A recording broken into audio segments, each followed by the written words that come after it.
राजा अम्बरीश बहुत बड़े भक्त थे और चक्रवर्ती सम्राट होकर के भी भगवान के प्रसाद के लिए अपने से तैयार करते थे। बहुत बड़े राजा थे, नौकरों की कमी नहीं थी, लेकिन जब पूजा पाठ के लिए प्रसाद बनाना होता था तो अपने से बनाते थे। और इस तरह से एक दिन कहा जाता है कि भगवान ही पंखा झेलने लगे राजा अम्बरीश के। अचानक राजा अम्बरीश की नज़र पड़ी तो बड़े लज्जित हुए, हाथ जोड़ के निवेदन करते हैं और अम्बरीश कहते कि प्रभु आप तो हमारे इष्ट देव हैं, आराध्य देव हैं, हम तो सेवक हैं, हमको सेवा का मौका होना चाहिए, पर आप ही मेरे लिए पंखा कर रहे हैं। तो भगवान कहते हैं कि अम्बरीश तुम्हारे जैसा यदि भक्त इतना बड़ा राजा होकर के मान सम्मान का ख्याल नहीं करके मेरी सेवा में लगा रहता है, तो हम स्वामी हैं फिर भी हम अपने भक्त को दुखी नहीं देखना चाहते, इसीलिए मैं तुम्हारा पंखा कर रहा हूँ। और लो आज से जो मेरा सुदर्शन है ये आपकी रक्षा करता रहेगा, कभी कोई संकट आने नहीं देगा। यदि कोई बड़ा से बड़ा संकट होगा तो वो टल जाएगा, ये मेरा सुदर्शन उसको टाल देगा। और ये अदृश्य रूप में, गुप्त रूप में ये आपकी रक्षा करता रहेगा। ये वरदान दे करके भगवान अंतर्ध्यान हो गए। तो जो सच्चे माने में भक्त होते हैं ना, बाहर से बेसहारा दिखते हैं लेकिन उसके ऊपर ईश्वर का सहारा रहता है, ईश्वर का आशीर्वाद रहता है। बड़े बड़े संकट में देखिएगा उसकी रक्षा होती है। तो ऐसे हुआ, एक दिन की बात है कि दुर्वासा ऋषि बहुत जाने माने ऋषि थे और बड़े ऊंचे दर्जे के संत थे, लेकिन क्रोध बहुत करते थे। वो क्रोध मतलब नहीं कि सही बात पर क्रोध, जो अन्यायी अत्याचारी है उसको स्पॉट पर वो सजा देते थे रंगे हाथ, वो सहते नहीं थे, इसीलिए वो क्रोधी के नाम से वो बदनाम थे। लेकिन संत है तो क्रोध थोड़े है कि वो किसी पर करते होंगे। परंतु हो क्या गया कि एक दिन राजा अम्बरीश के घर वो आए दुर्वासा ऋषि 88,000 शिष्य मंडली के साथ और बोले कि महाराज आज आप ही के यहाँ भोजन करना है। उसका चलता था जबरदस्ती, अब जहाँ बोल दिए कोई मना नहीं कर सकता, नहीं तो खाक ऐसा शराब डालेगा कि खाक वो दूर हो जाएगा। तो उसको उसके बारे में सब जानते थे। तो राजा अम्बरीश कहते महाराज ये तो मेरा अहोभाग्य है कि आप मेरे राज दरबार पधारे और मेरा अन्न ग्रहण करेंगे तो हमारा अन्न भी पवित्र हो जाएगा, हम भी पवित्र हो जाएंगे, हमारा परिवार भी पवित्र हो जाएगा, हम लोग का जीवन धन्य हो जाएगा। आप ऐसा कीजिए महाराज कि मैं तो एकादशी कर रहा हूँ, आप लोग तब तक में जाइए स्नान कीजिए, इधर घर में आपके लिए भोजन प्रसाद तैयार होगा। दुर्वासा ऋषि अपने 88,000 ऋषियों के शिष्य मंडली के साथ चले गए उधर स्नान करने। संयोग से ये जो अम्बरीश राजा थे ना, उसका व्रत चल रहा था एकादशी का। तो एकादशी का नियम होता है ना, हर एक व्रत का कुछ न कुछ नियम होता है।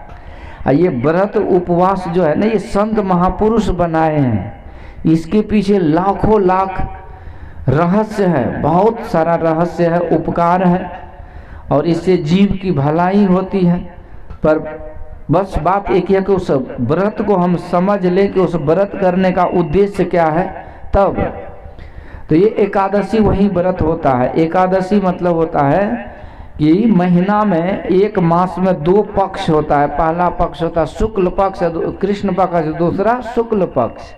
कृष्ण पक्ष कहते हैं अन्हरिया को और शुक्ल पक्ष पूर्णिमा जिसको देहाती भाषा में कहते हैं।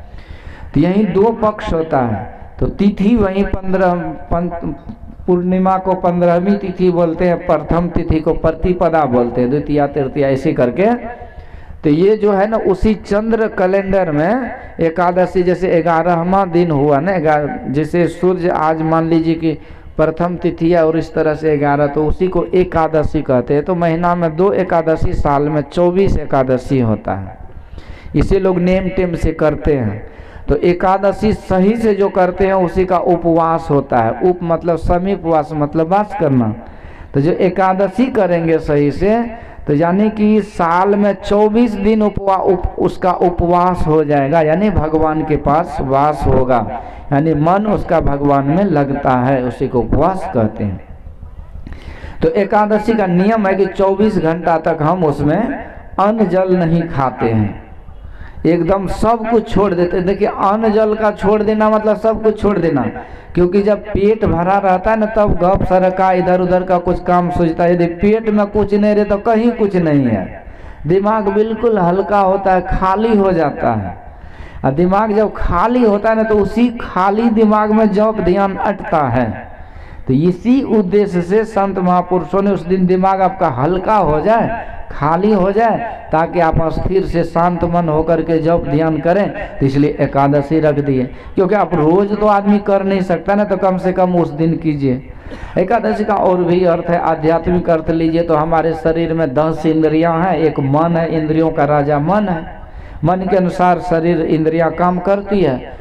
तो मन जैसा खावे अन्न वैसा होवे मन। तो उस दिन अन्न खाते नहीं तो मन भी मरा हुआ रहता है, यानी मन जो सांसारिक मन है, विषय मुखी मन है, वो गुरुमुख हो जाता है, भक्ति मुखी हो जाता है। तो इसलिए उस दिन ये मन और इंद्रियां भगवान में लगता है। एकादश 11 इंद्रियां हमारा उस दिन जब उपवास करते हैं तो भक्ति में कुछ विशेष लगता है, इसलिए इसको एकादशी कहा गया। तो नियम है 24 घंटा का। तो 24 घंटा अन्न जल नहीं करना, ये निर्जला एकादशी कहता है। अब बाकी का जो एकादशी है वो हम लोग फल जल खा करके करते हैं। फल भी खाते हैं, जैसे पूजा में चढ़ा दिए उसको खा लिए। बाकी चीज़ खाने का नियम नहीं है। यदि कोई कहते हैं तो बस मनमुखी है, तो मुहूर्त होता नहीं है, लेकिन आप दक्षिणा दीजिए तो मुहूर्त निकल जाता है। वही है, क्यों बनावटी है। सोचते हैं जजमान आके दक्षिणा दे दिया तो कहते चलो जो खाना खाते रहो, दक्षिणा रखो, हो गया, एकादशी हो जाएगा। पर नियम ऐसा नहीं है।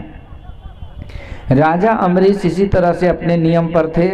एकादशी जितने बजे शुरू था, जितने बजे के जितना मुहूर्त में, जितने बजे खत्म था, तो वो समय आ गया। और उधर जो 88,000 ऋषि थे वो नहाने चले गए। अब उसको खिलाए बिना खाएंगे कैसे? अतिथि देवो भव, वो भी अतिथि ऐसे वैसे नहीं, दुर्वासा ऋषि जो फूक दे तो उड़ जाए, एक बार जल डाल दे तो स्वाहा, खाक धूर हो जाए आदमी। अब उसको निमंत्रण दे दिए, अब कोई मेहमान आया उसको निमंत्रण दिया, उसके पहले आप कैसे खा लीजिएगा? इधर उधर का मेहमान होगा तो कुछ नहीं बोलेगा, लेकिन दुर्वासा ऋषि होता तब तो मरना निश्चित है ना, तो सत्यानाश। परंतु अम्बरीश ऋषि कुछ खाए नहीं थे, वो तो उपवास में थे ना, यानी व्रत करते ही थे कि भगवान की भक्ति ज्यादा हो। और उस दिन विशेष रूप से उसका मन भक्ति में लगा हुआ था। लेकिन नियम है तो नियम को करेंगे ना। गुरु महाराज बोले सत्संग नितरु ध्यान नित रहिए, करत संलग्न हो, व्यभिचार चोरी नशा हिंसा झूठ तजना चाहिए। सत्संग ध्यान को संलग्नता पूर्वक करना चाहिए। करत करत अभ्यास ते जन्मत हो, तो सुजान रसरी आवत जात पे शिल्पी परत निशान। बूंद बूंद से घड़ा भरता है। आदमी धीरे धीरे पढ़ते पढ़ते कितना बड़ा विद्वान हो जाता है। कोई धीरे धीरे गाते बजाते बहुत बड़ा कलाकार हो जाता है। कोई भी आपने अभ्यास से होता है, धीरे धीरे संस्कार बढ़ता है। तो इसको नियमित रूप से करने से होता है।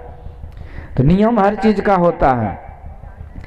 तो ये दुर्वासा ऋषि का जो व्रत का नियम था ना, राजा अम्बरीश का ये पूरा हो गया था। वैदिक रीति से उनने नियम पूरा हो गया, समय हो गया। तो इन्होंने क्या किया, तो व्रत को तोड़ने के लिए थोड़ा सा जल पान कर लिए। जल जो है ना पानी, उसको पी करके व्रत पूरा कर लिए। खाए कुछ नहीं, बस इतना किए। परंतु उसी समय दुर्वासा ऋषि आ गए, देख लिया तो जल पी लिया, व्रत तोड़ लिया। हाँ, वो आग बबूला ऐसा वो ऋषि क्रोधित हुए ना। दुर्वासा ऋषि का इतिहास है। वो दुर्वासा ऋषि को न जानते हैं? अत्रि मुनि, अत्रि महाराज की जो ब्रह्मा जी का बेटा जो अत्रि ऋषि है, वो अत्रि ऋषि की पत्नी है अनसुईया महारानी। उन्होंने तीनों देव की आराधना किए थे, विधाता ब्रह्मा, भगवान शिव और भोले बाबा। तो तीनों देव ने पुत्र रूप में अपने अंश को प्रकट किए अनसुईया महारानी से। तो भगवान शिव जो अपना अंश से प्रकट किए वही था दुर्वासा ऋषि। तो भगवान शिव तमोगुण के देवता हैं, यानी तांडव करते तो पूरा प्रलय मचा देते हैं। अब उन्हीं का अंश था वो दुर्वासा ऋषि। अब ब्रह्मा जी का अंश था वो चंद्रमा, और इस तरह से भगवान नारायण का अंश था दत्तात्रेय जी महाराज। तो वही चंद्रमा, दत्तात्रेय और दुर्वासा ये तीनों भाई थे, अनसुईया माँ के संतान हैं। तो ये दुर्वासा ऋषि भगवान शिव के अंश से प्रकट हुए, ऐसे ही क्रोधी। अब जब इसके सामने वो राजा ने गलती कर दी, व्रत वो आतिथ्य नियम का उल्लंघन किया, तो दुर्वासा ऋषि के गुस्सा का पारावार ने आग बबूला हो गया और सोचा कि अभी मैं इसको खत्म कर दूंगा।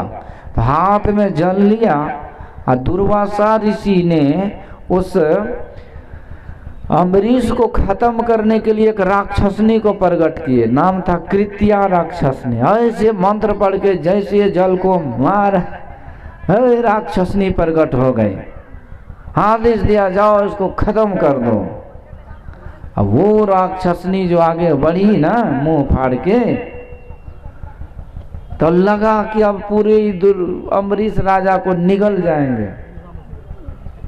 तो उसी समय क्या होता है कि भगवान वचन दिए थे कि हे भक्तराज अम्बरीश, तुम्हें किसी भी संकट से डरना नहीं है। जब कभी भी तुम संकट में पड़ोगे तो हमारा सुदर्शन तुम्हारा रक्षक होगा।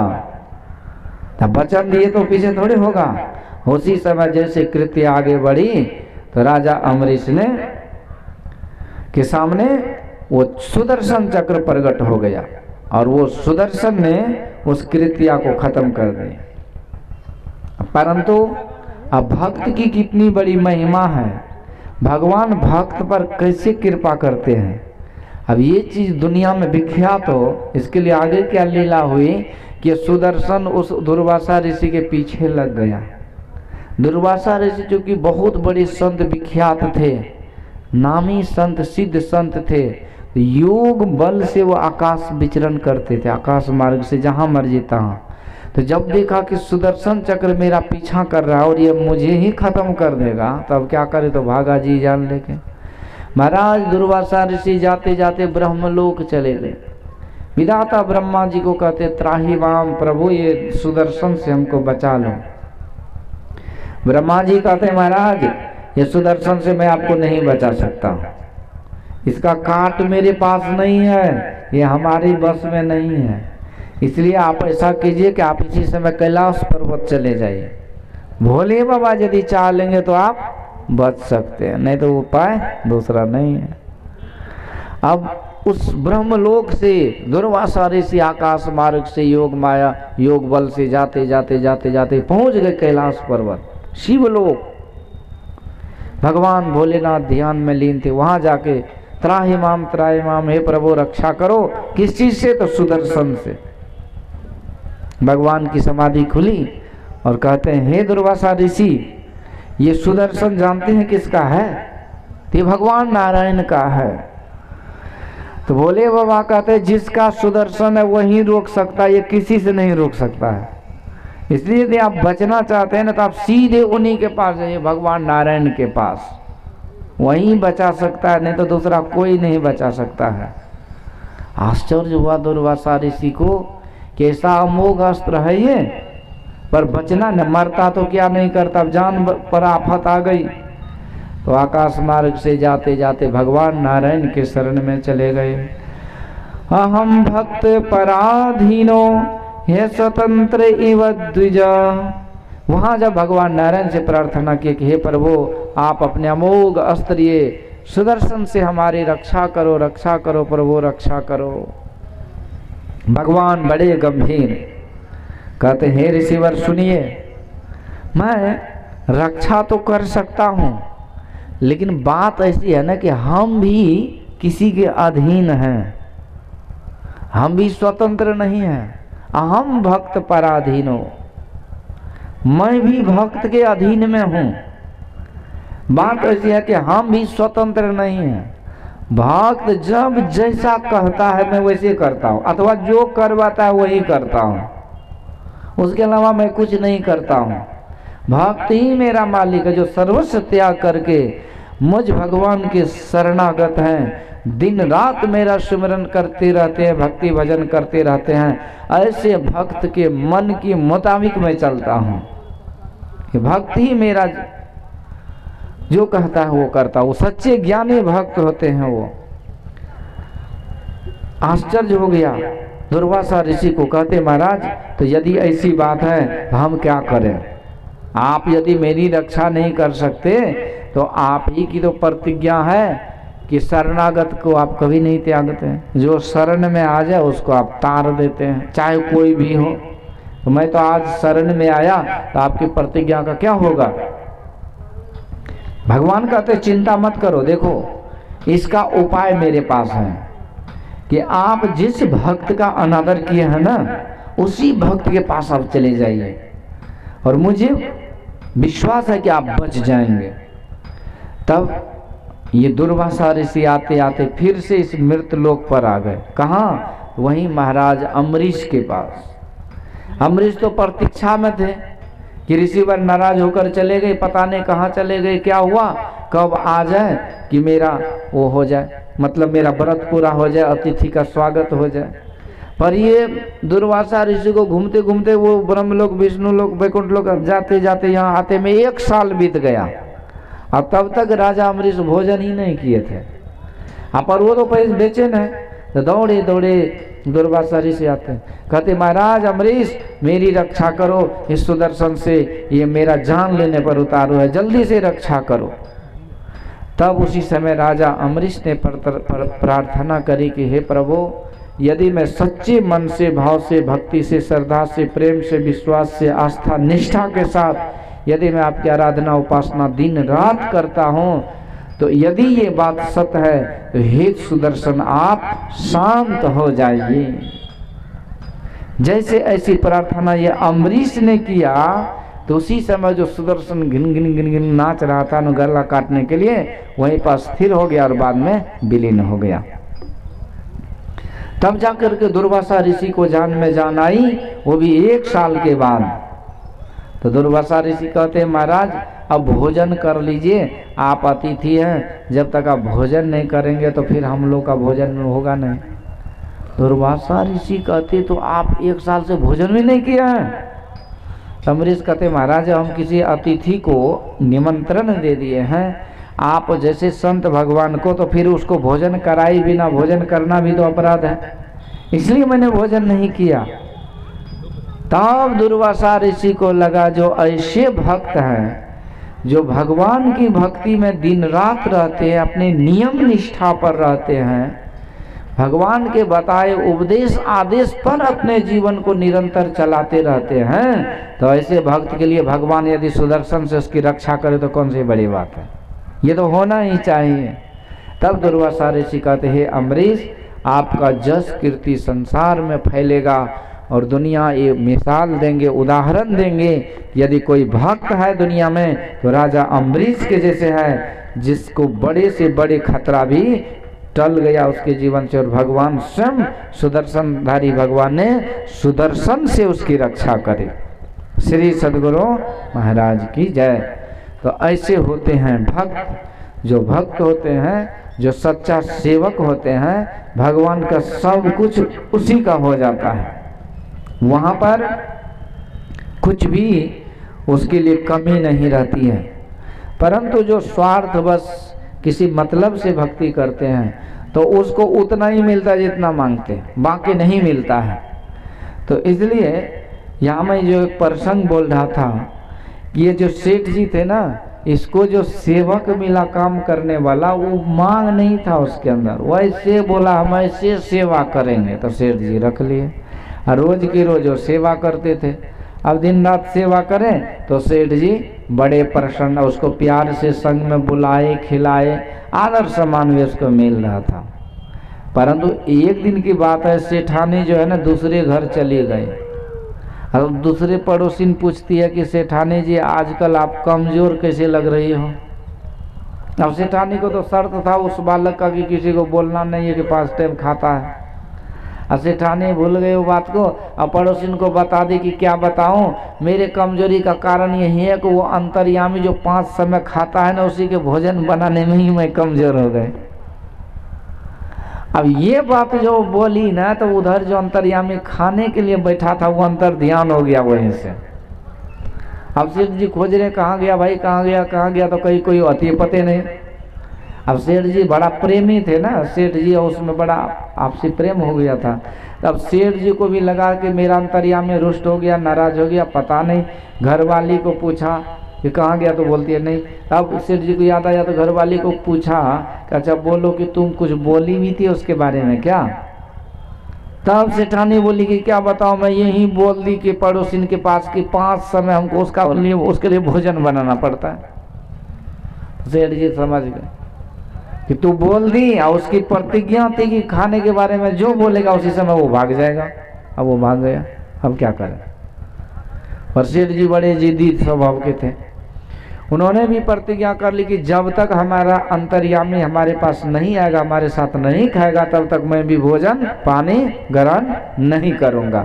और यूँ कह के अनशन में बैठ गए। अब वो कितना दिन आदमी भूखा रहेगा, 2-4 दिन रहा, सेठ जी बेहोश हो गए। उसी समय भगवान प्रकट हो गए, श्री सदगुरु महाराज प्रकट होकर के सेठ जी के माथे पर हाथ दिया और सेठ जी भी स्वस्थ हो गए। अब सेठ जी गिड़गिड़ाने लगे। भगवान कहते हैं कि देखिए सेठ जी, वो जो अंतर्यामी था ना नौकर आपके यहाँ, जो दिन रात सेवा में मदद करता था, वो कोई और नहीं था, मैं ही था।